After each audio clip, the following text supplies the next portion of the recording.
permanentemente, acechando con cuestiones de celos, cercenando. Acoso, maltrato, el acoso, todo maltrato, tanto físico como psíquico, verbal, económico, puede ser cualquier tipo de maltrato y donde no se le cercena la libertad. Ella acá no es libre, acá dice que no puede ir con una amiga, no puede hacer nada, parece que la encerraba, aparentemente, según lo que dijo en la entrevista, ¿no? Que la encerraba y le impedía tener una vida normal a partir de que nació el niño, ¿no? También hubo hostigamiento muy fuerte en el embarazo, hubo golpes. O sea, todo esto es como una cuestión de temor. Le baja la autoestima, la tiene entretenida pensando todo lo que él le puede hacer. Además, no solamente es un hombre común y corriente, sí, es el presidente. Claro, entonces tiene el miedo a todo lo de alrededor, más que ella se sentía muy sola. Una persona se puede sentir muy sola al estar con toda la gente que la mira, sabe y no dice nada, porque estoy segura que toda la gente, el médico, o sea, toda la gente que estaba alrededor tenía que acusar algún recibo. Ella estaba en la casa de huéspedes durante 4 meses y nadie le llamaba la atención. Bueno, ahí hay un punto. Mónica, ¿por qué crees que esto trasciende lo hablamos recién con Hugo Alconada, trasciende con tanta demora o con tanto delay respecto del fin del mandato? Porque es probable que ella no quisiera exponer esta situación, hacerla pública, que probablemente ella quisiera que quedara en la intimidad. Salta, como recién decía Paz, a través del escaneo de los teléfonos de María Cantero, la secretaria.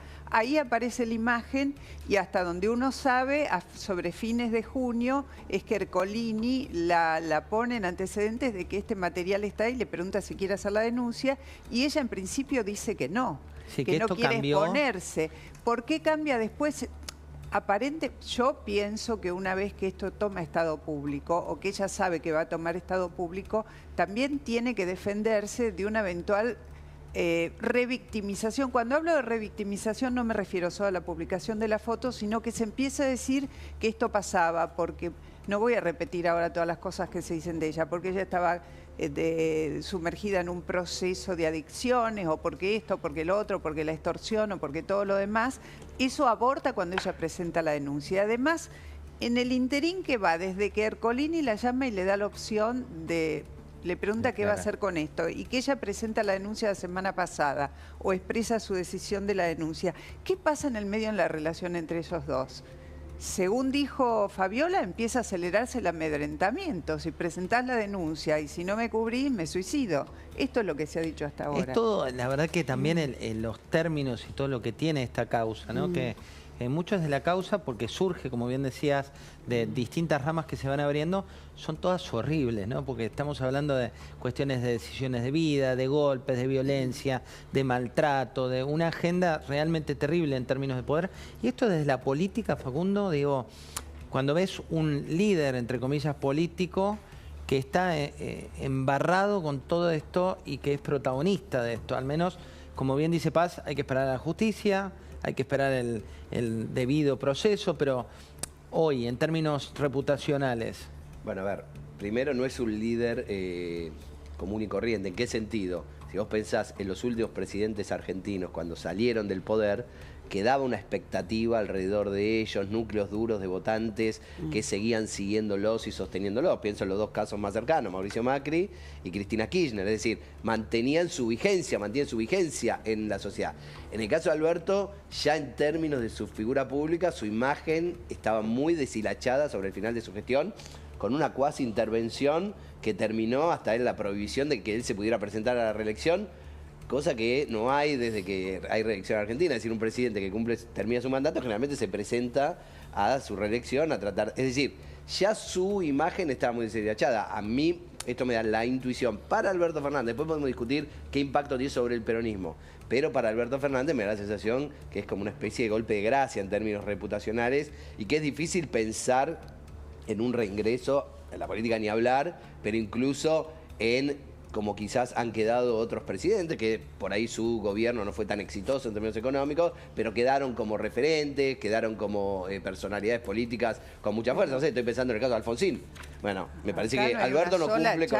Claro. No hay un solo valor. Sola chance. No. Pero, a ver, la dificultad ellos de Alberto Fernández con el kirchnerismo empieza en las elecciones de medio término, antes de las elecciones de medio término. Ya empieza con lo de la foto de la fiesta Olivos, que hasta donde recuerdo fue en agosto del 2021 que se hizo pública. Ella dice que a partir de ahí el hostigamiento fue mayor. Claro, fue mayor porque le acusaba de que perdían la elección, podían perder la elección por culpa de ella, porque le decía, bueno, puede ser que él estaba muy bajoneado y con baja autoestima y se sentía toda su hombría muy mal con respecto a todo esto, porque él tenía una decadencia política, ya no lo querían ni los propios justicialistas, ya estaba más ahí, o sea, ya prácticamente él no hacía nada, puede ser que esto... En mi opinión le hicieron como una especie de intervención sobre el final de su gobierno para tratar de hacer una elección del peronismo más o menos competitiva en términos electorales, con la suposición de que si él iba, el resultado hubiera sido mucho peor aún, ¿no? Mónica. En el análisis político a mí me parece que no hay que dejar de decir de que estos episodios que se van dando y que se van encadenando efecto dominó desde la causa de los seguros, siguiendo por esta denuncia de violencia de género, para no hablar de todos los videos que empiezan a aparecer de su vida personal, privada, etcétera, que no deberían ser materia de consideración pública, salvo que ocurren en un determinado ámbito, como es la Casa de Gobierno o el despacho presidencial. Pero el problema principal es que Alberto Fernández, con todas estas actitudes, termina como termina en estas causas, se arrastra buena parte de las banderas del kirchnerismo. Las causas nobles que el kirchnerismo había convertido en su marketing ideológico, se las lleva puestas a todas. Bueno, ahí voy a traer, y vamos a traer a la mesa protagonistas. Primero el Cuervo Larroque. ¿Quién es Paz, el Cuervo Larroque? Bueno, el Cuervo Larroque es un personaje muy importante hoy en la provincia de Buenos Aires, pero para el armado de la Cámpora fue esencial el Cuervo Larroque. Es un hombre que siempre siguió muy cerca de Cristina Kirchner y bueno, sin ninguna duda está asociado al kirchnerismo en su raíz, ¿no? Veamos qué es lo que decía. El caso Espinosa también. Espinosa. Bueno, ahora mostramos Cuervo Larroque. Tenemos para recorrer todas las declaraciones. Cuervo Larroque, ¿qué fue lo que dijo? Siempre tenemos que salvaguardar al peronismo o a la doctrina justicialista, porque los errores de las personas, digamos, por los errores de las personas no tiene que pagar una doctrina. En todo caso, aquellos que se corrieron de ese espíritu tendrán que explicar el por qué, o por qué lo hicieron, o frente a qué tentaciones sucumbieron, y claramente nosotros enaltecer y defender con nuestra práctica y poniendo la mirada en los buenos ejemplos que sin duda tiene la política y el peronismo, el camino para continuar hacia adelante. Cuervo Larroque por un lado, pero hubo más declaraciones y esta me parece fundamental, que es la del gobernador de la provincia de Buenos Aires, quien junto a Cuervo Larroque tiene que ver con el futuro, ¿no?, de la oposición. Los que están alineados en este momento en contra de Máximo Kirchner, ¿no? Recontra alineados, con la mirada en el año próximo. No sé, después le vamos a preguntar a Facundo si los votantes piensan lo mismo, pero esto es lo que decía Kicillof. Por supuesto que todos muy choqueados por esta situación y esperando que se resuelva rápidamente, que actúe rápidamente la justicia y lo resuelva. Gravísima denuncia. Así que bueno, en ese estado de shock que estamos todos. Ahí está, concretamente, ¿cómo lo ve Facundo lo que dijo el gobernador de la provincia? Bueno, obviamente tiene una estrategia de tratar de pagar el menor costo político posible, con un escándalo que incluya una figura de su partido, ¿no? Yo creo que, y esto te lo resumo de la siguiente manera, yo creo que el peronismo tiene que hacer un proceso de transformación, de renovación de cuadros, de repensar su doctrina, sus prácticas, sus metodologías. El tema es qué sucede en el otro espacio que domina la política argentina para que eso pueda suceder o no. Y te lo cierro con esto para que hagamos un paralelismo. Si Macri hubiese reelegido y hubiese tenido un periodo largo de gobierno, seguramente el peronismo hubiera entrado en una crisis más profunda que lo hubiese obligado a discutir más profundamente, porque en realidad siempre, ¿qué discute el peronismo? ¿Qué está discutiendo? Efectividad electoral. Entonces, si no ganás, eso te obliga a discutir las bases del proyecto que le estás ofreciendo a la sociedad. Creo que el acelerado regreso al poder por parte del peronismo en el año 2019, con la figura, incluso poniendo a alguien que prácticamente no tenía votos, no tenía casi conocimiento, porque sus niveles de conocimiento público eran muy bajos, postergó toda esa discusión. Y yo creo que ahora estamos frente a una coyuntura parecida. Es decir, el peronismo, con estos escándalos, bueno, a ver, tener un presidente que habla a favor de la lucha contra la violencia de género y al mismo tiempo, digamos, son todas contradicciones que la sociedad las visualiza con mucha preocupación. Ahora, también la sociedad tiende a olvidar si los que están del otro lado no funcionan bien al momento de gobernar. Entonces yo digo, el proceso de transformación, de revisión, de renovación de líderes del peronismo también va a estar muy atado, tiene muchos vasos comunicantes con la suerte que tenga el gobierno de Javier Milei. Sí. Bueno, ahí... También le da mucha vida a la narrativa de Milei todos estos ¿Por qué? episodios. Y bueno, porque te recuerda y te pone en acto lo que la gente no quiso, no quiso de lo que pasó. Desde ya que no quiso, Milei está acá por el gobierno que tuvimos antes. ¿O hay alguna duda de eso? Yo no tengo ninguna duda. No sé, probablemente alguna... Entonces porque la gente mira para atrás y reconfirma toda la dinámica de la casta, de esto, del otro. O sea, simboliza el hartazgo de contra la casta, contra la política. Y con riesgos. Yo te digo la verdad, José, a mí lo que más me preocupa de este momento es, acá hay un caso... una denuncia por violencia de género. Todavía no, la justicia no ha intervenido, no sabemos cómo va a terminar esta causa, pero está. Esto tiene que llegar hasta el final. La justicia tiene que determinar hasta el final si efectivamente todo esto es cierto o no es cierto, porque acá hay de por medio una cuestión tan sensible como la violencia de género en nuestro país, que se cobra. ¿Sabes cuántas mujeres fueron asesinadas en contexto de violencia de género en lo que va del año? En los primeros 5 meses, 144 mujeres. Y el año pasado, 300. O sea, mientras nosotros estamos hablando, acá la doctora nos podrá decir, hay un montón de mujeres que están encerradas en su casa, preparadas para el próximo golpe, ¿sí o no? Entonces, el tema de la causa específica, violencia de género, que es tan emblemático porque está el presidente y la ex primera dama, la cosa tiene que llegar hasta el final. La justicia le tiene que decir a esta sociedad qué hace con eso. Bueno, hay un resolverlo. Si no, viste, el resto de las mujeres con esta problemática quedan en una situación... Y la verdad es que estuvo muy cerca de que eso pasara, porque como vos bien decías, el 1 de julio,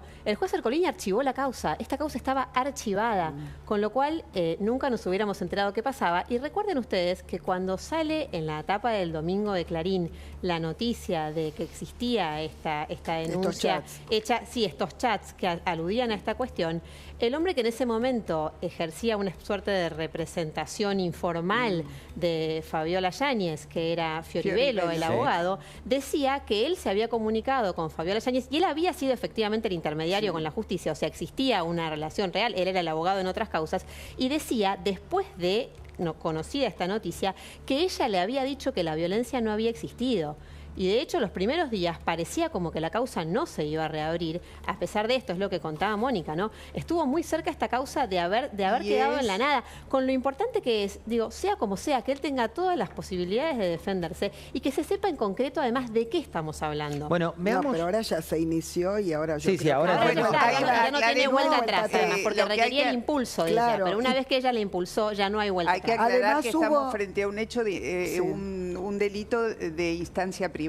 Si ella no ejecuta la denuncia, por más que el juez tenga los elementos, no puede hacerlo, que fue lo que cambió. Bueno, ahora parece más que un delito de instancia privada porque ahora parecería haber otros delitos. Por eso es tan importante ver concretamente en la justicia qué es lo que ella denuncia, cómo relata lo que pasó. Si fue solamente golpes, si hubo más que golpes, de acuerdo con ella, ¿no? ¿Qué pruebas aporta? Me parece que va a ser clave. Aparte fue instancia privada, pero estaba en un lugar público, o sea, todo lo que pasó, los chats que hubo ahora y cambió, y los sobre videos, todo por decisión de ella. Y los videos con Tamara Petinato. Pero pero es de instancia privada frente a la justicia. Hay delitos que si la víctima directa no los denuncia o la supuesta víctima no los denuncia, no hay posibilidades de oficio de que se investigue. Pero acá acá ya los visualizó y ya estamos Sí, ya lo adentro. mostró. Voy a mostrarles lo que dijo Mayra Mendoza. Esto tiene que ver con declaraciones que incomodan mucho a lo que hoy es oposición y oficialismo en algunas intendencias, como es el caso de Mayra Mendoza. Mirá.